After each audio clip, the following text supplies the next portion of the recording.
Hello students, ਮੈਂ assistant professor Kulwinder Singh ਅਤੇ ਅੱਜ ਅਸੀਂ +1 ਕਲਾਸ ਦੇ ਇਤਿਹਾਸ ਵਿਸ਼ੇ ਦੀ ਸ਼ੁਰੂਆਤ ਕਰਨ ਜਾ ਰਹੇ ਹਾਂ।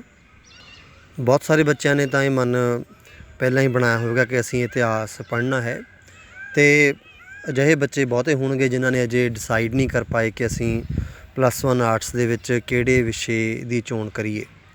ਸੋ ਬੱਚਿਓ, ਇਤਿਹਾਸ ਹਿਸਟਰੀ ਇੱਕ ਬਹੁਤ ਹੀ ਵਧੀਆ ਸਬਜੈਕਟ ਹੈ। ਜੇਕਰ ਤੁਸੀਂ ਆਰਟਸ ਦੀ ਪੜ੍ਹਾਈ ਕਰਦੇ ਹੋ ਤਾਂ ਜ਼ਰੂਰ ਮੈਨੂੰ ਲੱਗਦਾ ਹੈ ਕਿ ਹਰ ਇੱਕ ਬੱਚੇ ਨੂੰ ਹਿਸਟਰੀ ਸਬਜੈਕਟ ਨੂੰ ਚੂਜ਼ ਕਰਨਾ ਚਾਹੀਦਾ ਹੈ, ਕਿਉਂਕਿ ਇਤਿਹਾਸ ਅਸੀਂ ਕਿਉਂ ਪੜ੍ਹਦੇ ਹਾਂ। ਇੱਕ ਤਾਂ ਸਾਡੇ ਹਰ ਇੱਕ ਦੇ ਮਨ ਦੇ ਵਿੱਚ ਅਸੀਂ ਜੋ ਪੁਰਾਣਾ ਸਮਾਂ ਹੈ, ਸਾਡੇ ਤੋਂ ਪਹਿਲਾਂ ਸਮਾਜ ਕਿਹੋ ਜਿਹਾ ਸੀ, ਕਦੋਂ ਕੀ ਵਾਪਰਿਆ, ਉਹ ਜਾਣਨ ਦੀ ਇੱਛਾ ਵੀ ਹੁੰਦੀ ਹੈ। ਔਰ ਇਤਿਹਾਸ ਪੜ੍ਹ ਕੇ ਸਾਨੂੰ ਪਤਾ ਲੱਗਦਾ ਕਿ ਪਿਛਲੇ ਹਜ਼ਾਰਾਂ ਸਾਲਾਂ ਦੇ ਵਿੱਚ ਜਦੋਂ ਅਸੀਂ ਇਤਿਹਾਸ ਨੂੰ ਪੜ੍ਹਾਂਗੇ ਤਾਂ ਉਸ ਸਮੇਂ ਲੋਕ ਕਿਵੇਂ ਰਹਿੰਦੇ ਸੀ, ਕਿਵੇਂ ਰਾਜ ਪ੍ਰਬੰਧ ਚੱਲਦਾ ਸੀ, ਲੋਕਾਂ ਦੇ ਕਿਹੋ ਜਿਹੇ ਸਮਾਜਿਕ, ਆਰਥਿਕ ਜਾਂ ਧਾਰਮਿਕ ਹਾਲਾਤ ਕਿਹੋ ਜਿਹੇ ਸੀਗੇ।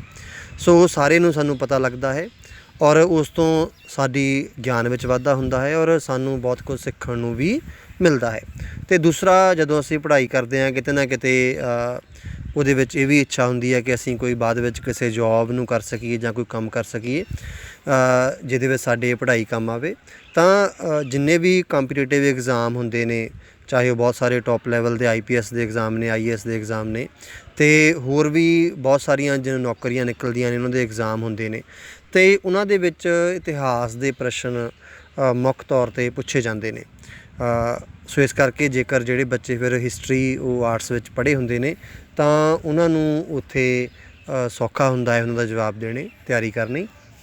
ਸੋ ਇਸ ਲਈ ਤੁਸੀਂ ਬਾਕੀ ਜੇਕਰ ਟੀਚਿੰਗ ਲਾਈਨ ਦੇ ਵਿੱਚ ਜਾਣਾ ਹੋਵੇ ਤਾਂ ਤੁਸੀਂ ਫਿਰ ਕਾਲਜ ਦੇ ਵਿੱਚ MA ਹਿਸਟਰੀ ਕਰਕੇ ਤੁਸੀਂ ਪੜ੍ਹਾ ਸਕਦੇ ਹੋ। ਔਰ ਜੇ ਸਕੂਲ ਦੇ ਵਿੱਚ ਵੀ ਤੁਸੀਂ ਟੀਚਿੰਗ ਕਰਨੀ ਹੈ ਤਾਂ ਜੇ ਹਿਸਟਰੀ ਸਬਜੈਕਟ ਤੁਸੀਂ +1 +2 ਵਿੱਚ ਅਤੇ ਅੱਗੇ ਜਾ ਕੇ ਗ੍ਰੈਜੂਏਸ਼ਨ ਵਿੱਚ ਪੜ੍ਹਿਆ ਹੈ ਤਾਂ ਤੁਸੀਂ ਫਿਰ ਇਸ ਦੇ ਬੇਸ 'ਤੇ ਸੋਸ਼ਲ ਸਟੱਡੀਜ਼ ਦਾ ਕੰਬੀਨੇਸ਼ਨ B.Ed ਵਿੱਚ ਲੈ ਸਕਦੇ ਹਾਂ ਔਰ ਸੋਸ਼ਲ ਸਟੱਡੀਜ਼ ਦੇ ਤੁਸੀਂ ਅਧਿਆਪਕ 10th ਤੱਕ ਬਣ ਸਕਦੇ ਹਾਂ, +1 +2 ਨੂੰ ਹਿਸਟਰੀ ਪੜ੍ਹਾ ਸਕਦੇ ਹਾਂ, ਉਹਦੇ ਲੈਕਚਰਰ ਬਣ ਸਕਦੇ ਹਾਂ।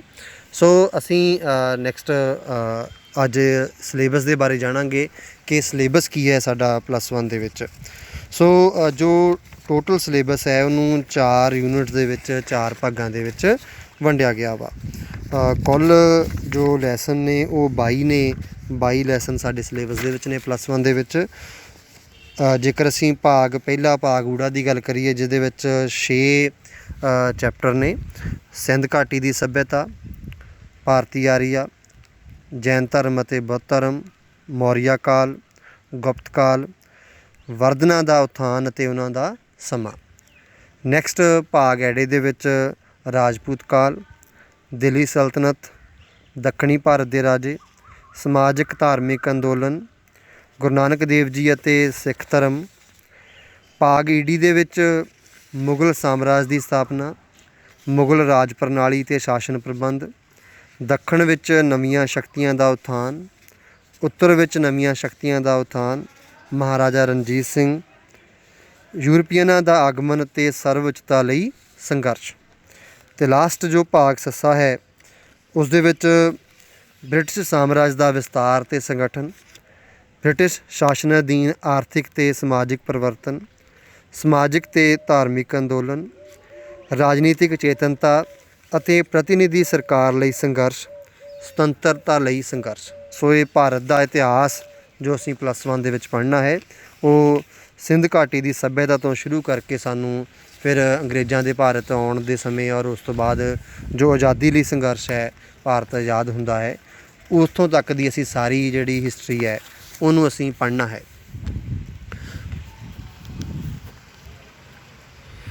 ਇੱਕ ਆਮ ਤੌਰ 'ਤੇ ਬੱਚਿਆਂ ਦੇ ਮਨ ਵਿੱਚ ਇਹ ਪ੍ਰਸ਼ਨ ਬੱਚੇ ਕਰਦੇ ਨੇ ਕਿ ਅਸੀਂ ਇਹਦੇ ਲਈ ਕਿਹੜੀ ਬੁੱਕ ਅਸੀਂ ਪਰਚੇਜ਼ ਕਰਨੀ ਹੈ।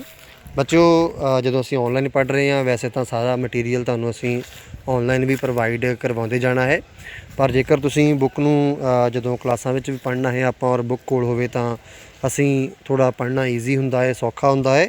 ਤਾਂ ਤੁਸੀਂ ਜੋ ਭਾਰਤ ਦਾ ਇਤਿਹਾਸ 11ਵੀਂ ਕਲਾਸ ਦੀ ਬੁੱਕ ਹੈ ਇਹਦੇ ਵਿੱਚ ਡਾਕਟਰ AC ਅਰੋੜਾ इस डॉक्टर AC अरोड़ा की बुक तुसीं जिहड़ी है वो परचेज़ करनी है। और तुसीं ऑनलाइन अजे इस तरह भी पढ़ सकते हैं, क्योंकि हर मटीरियल जो असीं पढ़ांगे ਉਹਦੇ ਨੋਟਸ ਤੁਹਾਨੂੰ ਅਸੀਂ ਔਨਲਾਈਨ ਵੀ ਭੇਜਦੇ ਰਹਿਣਾ ਹੈ। ਜਦੋਂ ਵੀ ਬੁੱਕ ਪਰਚੇਜ਼ ਕਰਨੀ ਹੈ ਤਾਂ ਡਾਕਟਰ AC ਅਰੋੜਾ ਦੀ ਜਿਹੜੀ ਬੁੱਕ ਹੈ ਭਾਰਤ ਦਾ ਇਤਿਹਾਸ 11ਵੀਂ ਸ਼੍ਰੇਣੀ ਲਈ, ਉਹ ਤੁਸੀਂ ਪਰਚੇਜ਼ ਕਰਨੀ ਹੈ। ਸੋ ਬੱਚਿਓ, ਜੋ ਅਸੀਂ ਫਸਟ ਸਾਡਾ ਲੈਸਨ ਹੈ ਜਦ ਅਸੀਂ ਪੜ੍ਹਨਾ ਸ਼ੁਰੂ ਕਰਨਾ ਹੈ ਸਿੰਧ ਘਾਟੀ ਦੀ ਸੱਭਿਅਤਾ, ਤਾਂ ਇਸ ਲੈਸਨ ਨੂੰ ਪੜ੍ਹਨ ਤੋਂ ਪਹਿਲਾਂ ਇੱਕ ਜੋ ਹਿਸਟਰੀ ਦੇ ਵਿੱਚ ਬੜਾ ਇੰਪੋਰਟੈਂਟ ਕਨਸੈਪਟ ਹੈ ਅਸੀਂ ਉਹਦੇ ਬਾਰੇ ਜਾਣਾਂਗੇ। ਜਦ ਅਸੀਂ ਸਿੰਧ ਘਾਟੀ ਦੀ ਸੱਭਿਅਤਾ ਬਾਰੇ ਪੜ੍ਹਾਂਗੇ ਤਾਂ ਅਸੀਂ ਉਹਦੇ ਵਿੱਚ ਪੜ੍ਹਾਂਗੇ ਕਿ ਇਹਦਾ ਜਿਹੜਾ ਸਮਾਂ ਸੀ ਉਹ 2800 ਤੋਂ 1500 BC ਜਾਂ ਉੱਥੇ ਈਸਾ ਪੂਰਵ ਲਿਖਿਆ ਹੁੰਦਾ ਹੈ ਕਿ 2800 ਤੋਂ 1500 BC ਦਾ ਸਮਾਂ ਹੈ। ਸੋ ਜਿਵੇਂ ਅੱਜ ਅਸੀਂ ਜੋ ਚੱਲ ਰਿਹਾ ਸਾਲ ਹੈ, ਜਿਵੇਂ ਅਸੀਂ 2021 ਹੈ ਤਾਂ ਅਸੀਂ 2021 ਮਗਰ ਈਸਵੀ ਲਿਖਦੇ ਹਿਸਟਰੀ ਦੇ ਵਿੱਚ। ਤਾਂ ਇਹ ਜੋ ਕਨਸੈਪਟ ਹੈ ਇੱਕ ਈਸਵੀ ਅਤੇ ਇੱਕ ਈਸਾ ਪੂਰਵ, ਜਾਂ ਅਸੀਂ ਇੰਗਲਿਸ਼ ਦੇ ਵਿੱਚ AD ਅਤੇ BC, ਭਾਵ ਅਸੀਂ ਜੇ AD 2000 ਕਹਾਂਗੇ ਅਤੇ 2000 BC ਕਹਾਂਗੇ, 2000 BC ਕਹਾਂਗੇ, ਤਾਂ ਦੋਵਾਂ ਦੇ ਸਮਿਆਂ ਦੇ ਵਿੱਚ ਫਰਕ ਆ। AD ਅਤੇ BC ਕੀ ਹੈ ਹਿਸਟਰੀ ਦੇ ਵਿੱਚ? ਸੋ ਜੋ AD ਹੈ ਇਹਦੀ ਜੋ ਫੁੱਲ ਫੋਰਮ ਹੈ ਉਹ ਹੈ ਐਨੋ ਡੋਮਨੀ। ਐਨੋ ਡੋਮਨੀ ਇਹ ਲੈਤਿਨ ਭਾਸ਼ਾ ਦਾ ਸ਼ਬਦ ਹੈ ਜਿਸ ਦਾ ਅਰਥ ਹੈ ਦਾ ਈਅਰ ਆਫ ਦਾ ਲਾਰਡ, ਕਿ ਲਾਰਡ ਦਾ ਸਾਲ, ਪਰਮਾਤਮਾ ਦਾ ਸਾਲ। ਸੋ ਜਿਹੜੇ ਇਹ ਕੈਲੰਡਰ ਦੇ ਵਿੱਚ ਜੋ ਅਸੀਂ ਇਸ ਸਮੇਂ ਬਹੁਤਾ ਜਿਹੜੇ ਕੈਲੰਡਰ ਨੇ ਉਹ ਵੱਖ-ਵੱਖ ਕੈਲੰਡਰ ਪ੍ਰਚਲਿਤ ਨੇ। ਜੋ ਗ੍ਰੈਗੋਰੀਅਨ ਕੈਲੰਡਰ ਹੈ ਜਾਂ ਇਸ ਤੋਂ ਪਹਿਲਾਂ ਵੀ ਜਿਹੜੇ ਹੋਰ ਕੈਲੰਡਰ ਵੀ ਰਹੇ ਨੇ, ਉਹ ਕੈਲੰਡਰ ਜਿਹੜੇ ਈਸਾ ਮਸੀਹ ਦੀ ਜਿਹੜੇ ਜਨਮ ਦੇ ਨਾਲ ਉਹਨਾਂ ਦੀ ਸ਼ੁਰੂਆਤ ਹੁੰਦੀ ਹੈ। ਜਿਵੇਂ ਜੋ ਈਸਾ ਮਸੀਹ ਜਿਹੜਾ, ਜੇਕਰ ਅਸੀਂ AD ਕਹਿ ਰਹੇ ਹਾਂ ਤਾਂ ਭਾਵ ਇਹ ਈਸਾ ਮਸੀਹ ਦੀ ਜਨਮ ਦਾ ਪਹਿਲਾ ਸਾਲ ਹੈ। ਉਸ ਤੋਂ ਬਾਅਦ ਅੱਗੇ ਦੀ ਅੱਗੇ ਜੇ AD 2000 ਕਿਹਾ ਅਸੀਂ ਤਾਂ ਇਹਦਾ ਮਤਲਬ ਈਸਾ ਮਸੀਹ ਦੇ ਜਨਮ ਤੋਂ 2000 ਸਾਲ ਬਾਅਦ ਦੀ ਗੱਲ ਹੋ ਰਹੀ ਹੈ। ਔਰ BC ਦਾ ਮੀਨਸ ਬਿਫੋਰ ਕ੍ਰਾਈਸਟ, ਕਿ ਭਾਵ ਕ੍ਰਾਈਸਟ ਈਸਾ ਮਸੀਹ ਦੇ ਜਨਮ ਤੋਂ ਪਹਿਲਾਂ। ਸੋ ਜਿਹੜਾ ਸਮਾਂ ਉਦੋਂ ਪਹਿਲਾਂ ਦਾ ਹੈ ਤਾਂ ਉਹਨੂੰ ਅਸੀਂ ਉਹ BC ਲਿਖ ਦਿੰਦੇ ਹਾਂ ਜਾਂ ਈਸਾ ਪੂਰਵ ਲਿਖ ਦਿੰਦੇ ਹਾਂ। ਜਿਹੜੇ ਕੈਲੰਡਰ ਨੇ ਇਹ ਕਈ ਸੈਂਕੜੇ ਹਜ਼ਾਰਾਂ ਕੈਲੰਡਰ ਦੁਨੀਆ ਦੇ ਵਿੱਚ ਪ੍ਰਚਲਿਤ ਨੇ। ਸਭ ਤੋਂ ਵੱਧ ਪ੍ਰਚਲਿਤ ਜਿਹੜਾ ਕੈਲੰਡਰ ਅਸੀਂ ਅੱਜ ਕੱਲ੍ਹ ਯੂਜ਼ ਕਰਦੇ ਹਾਂ, ਈਸਵੀ ਲਿਖਦੇ ਹਾਂ ਅਸੀਂ, ਤਾਂ ਉਹ ਗ੍ਰੈਗੋਰੀਅਨ ਕੈਲੰਡਰ ਹੀ ਹੈ ਜਿਹੜਾ ਅਸੀਂ ਯੂਜ਼ ਕਰਦੇ ਹਾਂ। ਅਤੇ ਇਹ ਜਿੰਨੇ ਵੀ ਕੈਲੰਡਰ ਨੇ ਇਹ ਕਿਸੇ ਨਾ ਕਿਸੇ ਦੇ ਨੇਮ ਦੇ ਉੱਪਰ ਆਧਾਰਿਤ ਨੇ, ਔਰ ਇਹਨਾਂ ਦੀ ਸ਼ੁਰੂਆਤ ਜਿਹੜੀ ਹੈ ਉਹ ਕਿਸੇ ਸ਼ਖਸੀਅਤ ਦੇ ਖਾਸ ਤੌਰ 'ਤੇ ਜਨਮ ਤੋਂ ਕੀਤੀ ਜਾਂਦੀ ਹੈ।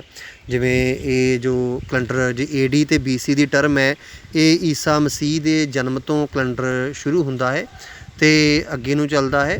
ਔਰ ਜੇ ਜੋ ਸਮਾਂ ਉਦੋਂ ਪਹਿਲਾਂ ਸੀ, ਕਿਉਂਕਿ ਜਿਵੇਂ ਸਿੰਧ ਘਾਟੀ ਦੀ ਸੱਭਿਅਤਾ ਇਹ ਬਹੁਤ ਪੁਰਾਣੀ ਹੈ, ਜੇ ਇਹਦੇ ਵਿੱਚ ਅਸੀਂ 2800 ਤੋਂ 1500 BC ਲਿਖਿਆ ਵਾ, ਭਾਵ ਈਸਾ ਮਸੀਹ ਦੇ ਜਨਮ ਤੋਂ ਵੀ ਜਿਹੜਾ ਇਹ 2800 ਸਾਲ ਪਹਿਲਾਂ ਦੇ ਸਮੇਂ ਜਾਂ 1500 ਸਾਲ ਉਹਦੇ ਵਿਚਕਾਰ ਕਿਤੇ ਇਹ ਜਿਹੜੀ ਸੱਭਿਅਤਾ ਪੈਦਾ ਹੋਈ ਹੈ। ਉਦੋਂ ਪਹਿਲਾਂ ਵੀ ਦੁਨੀਆ ਸੀ, ਉਦੋਂ ਪਹਿਲਾਂ ਵੀ ਆਦਿਵਾਸੀ ਜੰਗਲਾਂ ਦੇ ਵਿੱਚ ਲੋਕ ਰਹਿੰਦੇ ਸੀਗੇ। ਸੋ ਜਿਵੇਂ ਅਸੀਂ ਮੈਂ ਹੋਰ ਉਦਾਹਰਣ ਦੇਵਾਂ ਕਿ ਬਹੁਤ ਸਾਰੇ ਕੈਲੰਡਰ ਨੇ, ਗ੍ਰੈਗੋਰੀਅਨ ਕੈਲੰਡਰ ਹੈ, ਜੂਲੀਅਨ ਕੈਲੰਡਰ ਹੈ, ਬਿਕਰਮੀ ਸੰਮਤ ਹੈ, ਨਾਨਕਸ਼ਾਹੀ ਕੈਲੰਡਰ ਹੈ। ਭਾਰਤ ਦੇ ਵਿੱਚ ਬਹੁਤ ਸਮਾਂ ਬਿਕਰਮੀ ਸੰਮਤ ਪ੍ਰਚਲਿਤ ਰਿਹਾ।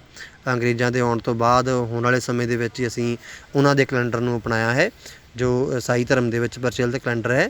ਪਹਿਲਾਂ ਜੋ ਅਸੀਂ ਬਿਕਰਮੀ ਸੰਮਤ ਬਹੁਤਾ ਪ੍ਰਚਲਿਤ ਸੀ, ਅਤੇ ਜਿਵੇਂ ਹੁਣ ਨਾਨਕਸ਼ਾਹੀ ਸੰਮਤ ਤੁਸੀਂ ਸੁਣਿਆ ਹੋਣਾ ਵਾ, ਅਤੇ ਨਾਨਕਸ਼ਾਹੀ ਸੰਮਤ ਜਿਹੜਾ ਹੈ ਉਹ ਗੁਰੂ ਨਾਨਕ ਦੇਵ ਜੀ ਦੇ ਜਨਮ ਤੋਂ ਸ਼ੁਰੂ ਹੁੰਦਾ ਹੈ। ਅਤੇ ਇੱਦਾਂ ਹੀ ਬਿਕਰਮੀ ਸੰਮਤ ਰਾਜਾ ਬਿਕਰਮਜੀਤ ਉਹਦੇ ਜਨਮ ਤੋਂ ਸ਼ੁਰੂ ਹੁੰਦਾ ਹੈ। ਸੋ ਇਸ ਤਰ੍ਹਾਂ ਜਿਹੜੇ ਵੱਖ-ਵੱਖ ਸ਼ਖਸੀਅਤਾਂ ਦੇ ਜਨਮ ਤੋਂ ਬਹੁਤੇ ਕੈਲੰਡਰ ਸ਼ੁਰੂ ਹੁੰਦੇ ਨੇ, ਅਤੇ ਇਸੇ ਕਰਕੇ ਹੀ ਜਿਹੜੇ ਵੱਖ-ਵੱਖ ਕੈਲੰਡਰ ਨੇ ਉਹ ਕਈ ਵਾਰ ਤੁਸੀਂ ਸੁਣਿਆ ਹੋਵੇਗਾ ਕਿ ਆਮ ਹੀ ਅੱਜ ਕੱਲ੍ਹ ਤੁਸੀਂ ਕਈ ਵਾਰ ਇੰਟਰਨੈਟ ਦੇ ਉੱਪਰ ਇਹ ਵਿਵਾਦ ਚੱਲ ਪੈਂਦਾ ਹੈ ਕਿ ਗੁਰੂ ਗੋਬਿੰਦ ਸਿੰਘ ਜੀ ਦਾ ਜਨਮ ਹੈ ਉਹ ਕਈ ਵਾਰ ਸਾਲ ਵਿੱਚ 2 ਵਾਰ ਆ ਜਾਂਦਾ ਹੈ, ਕਈ ਵਾਰ ਕਹਿੰਦੇ 1 ਵਾਰ ਵੀ ਨਹੀਂ ਆਉਂਦਾ। ਅਸਲ ਵਿੱਚ ਹੈ ਕੀ ਹੈ ਕਿ ਜਨਮ ਦਿਨ ਤਾਂ ਸਾਲ ਵਿੱਚ 1 ਵਾਰੀ ਹੀ ਆਉਣਾ ਹੈ, ਪਰ ਉਹ ਕਨਫਿਊਜ਼ਨ ਉਦੋਂ ਹੁੰਦੀ ਹੈ ਜਦੋਂ ਅਸੀਂ 2 ਕੈਲੰਡਰਸ ਨੂੰ ਮਿਕਸ ਕਰਦੇ ਹਾਂ। ਕਿਉਂਕਿ ਅਸੀਂ ਜੋ ਗੁਰੂ ਨਾਨਕ ਦੇਵ ਜੀ ਦਾ ਜਾਂ ਗੁਰੂ ਗੋਬਿੰਦ ਸਿੰਘ ਜੀ ਦਾ ਜਨਮ ਦਿਨ ਹੈ ਉਹਨੂੰ ਨਾਨਕਸ਼ਾਹੀ ਕੈਲੰਡਰ ਜਾਂ ਬਿਕਰਮੀ ਸੰਮਤ, ਕਿਉਂਕਿ ਉਸ ਸਮੇਂ ਗੁਰੂ ਸਾਹਿਬਾਨ ਦੇ ਸਮੇਂ ਵੀ ਬਿਕਰਮੀ ਸੰਮਤ ਹੀ ਪ੍ਰਚਲਿਤ ਸੀ ਅਤੇ ਉਹਦੇ ਮੁਤਾਬਕ ਹੀ ਮਨਾਉਂਦੇ ਹਾਂ। ਸੋ ਪੋਹ ਸੁਦੀ 7 ਨੂੰ ਜਿਹੜਾ ਵਾ ਉਹ ਮਨਾਇਆ ਜਾਂਦਾ ਵਾ, ਜਿਹਨੂੰ ਅਸੀਂ ਦੇਸੀ ਮਹੀਨੇ ਕਹਿ ਦਿੰਦੇ ਹਾਂ। ਹੁਣ ਉਹ ਦੇਸੀ ਮਹੀਨਿਆਂ ਦੇ ਮੁਤਾਬਕ ਤਾਂ ਦੇਸੀ ਸਾਲ ਵਿੱਚ 1 ਵਾਰੀ ਹੀ ਆਉਣਾ ਵਾ, ਉਹ ਬਿਕਰਮੀ ਸੰਮਤ ਜਾਂ ਨਾਨਕਸ਼ਾਹੀ ਸੰਮਤ ਦੇ ਵਿੱਚ 1 ਵਾਰ ਹੀ ਆਉਣਾ ਵਾ। ਪਰ ਹੁੰਦਾ ਕੀ ਹੈ ਕਿ ਅਸੀਂ ਮਨਾਉਂਦੇ ਤਾਂ ਉਹਨੂੰ ਉਹਦੇ ਮੁਤਾਬਕ ਬਿਕਰਮੀ ਸੰਮਤ ਦੇ ਮੁਤਾਬਕ ਜਾਂ ਨਾਨਕਸ਼ਾਹੀ ਸੰਮਤ ਦੇ ਮੁਤਾਬਕ, ਉਸ ਸਾਲ ਦੇ ਮੁਤਾਬਕ, ਅਤੇ ਨਾਲ ਅਸੀਂ ਉਹਨੂੰ ਕੰਪੇਅਰ ਕਰਦੇ ਹਾਂ ਵੀ ਕਿੰਨੀ ਜਨਵਰੀ ਨੂੰ ਆਇਆ ਜਾਂ ਕਿੰਨੀ ਦਸੰਬਰ ਨੂੰ ਆਇਆ। ਹੁਣ ਜਦ ਦੋਨੇ ਕੈਲੰਡਰ ਹੀ ਵੱਖ-ਵੱਖ ਨੇ ਤਾਂ ਫਿਰ ਉਹਨਾਂ ਦੀਆਂ ਡੇਟਸ ਆਪਸ ਵਿੱਚ ਮਿਕਸ ਨਹੀਂ ਹੋ ਸਕਦੀਆਂ, ਕਿਉਂਕਿ ਕੁਝ ਕੈਲੰਡਰ ਫਿਕਸ ਨੇ, ਜਿਵੇਂ ਗ੍ਰੈਗੋਰੀਅਨ ਕੈਲੰਡਰ ਫਿਕਸ ਹੈ, ਇਹਦੇ ਵਿੱਚ 365 ਦੇ ਦਿਨ ਨੇ, ਹਰ ਮਹੀਨੇ ਦੇ ਦਿਨ ਫਿਕਸ ਨੇ, ਅਤੇ ਇੱਕ ਲੀਪ ਦਾ ਸਾਲ ਆਉਂਦਾ ਹੈ 4 ਸਾਲ ਬਾਅਦ, ਹਰ ਚੀਜ਼ ਫਿਕਸ ਹੈ। ਪਰ ਜੋ ਸਾਡੇ ਨਾਨਕਸ਼ਾਹੀ ਕੈਲੰਡਰ ਹੈ ਜਾਂ ਬਿਕਰਮੀ ਸੰਮਤ ਹੈ, ਇਹ ਜਿਹੜੇ ਕੈਲੰਡਰ ਨੇ ਇਹਨਾਂ ਦੇ ਵਿੱਚ ਡੇਜ਼ ਇਸ ਤਰ੍ਹਾਂ ਫਿਕਸ ਨਹੀਂ ਨੇ ਅਤੇ ਉਹਨਾਂ ਦੇ ਵਿੱਚ ਦਿਨ ਬਦਲ ਜਾਂਦੇ ਨੇ। ਸੋ ਬੱਚਿਓ, ਮੇਨਲੀ ਅਸੀਂ AD ਅਤੇ BC, ਸੋ AD ਜੋ ਐਨੋ ਡੋਮਿਨੀ ਭਾਵ ਈਸਾ ਮਸੀਹ ਦੇ ਜਨਮ ਤੋਂ ਬਾਅਦ ਦਾ ਸਮਾਂ, ਅਤੇ BC ਬਿਫੋਰ ਕ੍ਰਾਈਸਟ ਜੋ ਈਸਾ ਮਸੀਹ ਦੇ ਜਨਮ ਤੋਂ ਪਹਿਲਾਂ ਦਾ ਸਮਾਂ। ਸੋ ਬਾਕੀ ਆਪਾਂ ਨੈਕਸਟ ਲੈਕਚਰ ਦੇ ਵਿੱਚ ਸਿੰਧ ਘਾਟੀ ਦੀ ਸੱਭਿਅਤਾ ਬਾਰੇ ਪੜ੍ਹਾਂਗੇ। ਅੱਜ ਤੁਸੀਂ ਸਿਲੇਬਸ ਨੂੰ ਅਤੇ ਔਰ AD ਅਤੇ BC ਦਾ ਡਿਫਰੈਂਸ ਤੁਹਾਨੂੰ ਦੱਸਿਆ ਹੈ, ਇਹਨੂੰ ਤੁਸੀਂ ਸਮਝੋ। ਜੇ ਕੋਈ ਤੁਹਾਡੇ ਮਨ 'ਚ ਕੁਐਸਚਨ ਹੈ ਇਹਦੇ ਬਾਰੇ ਤਾਂ ਤੁਸੀਂ ਪੁੱਛ ਸਕਦੇ ਹਾਂ।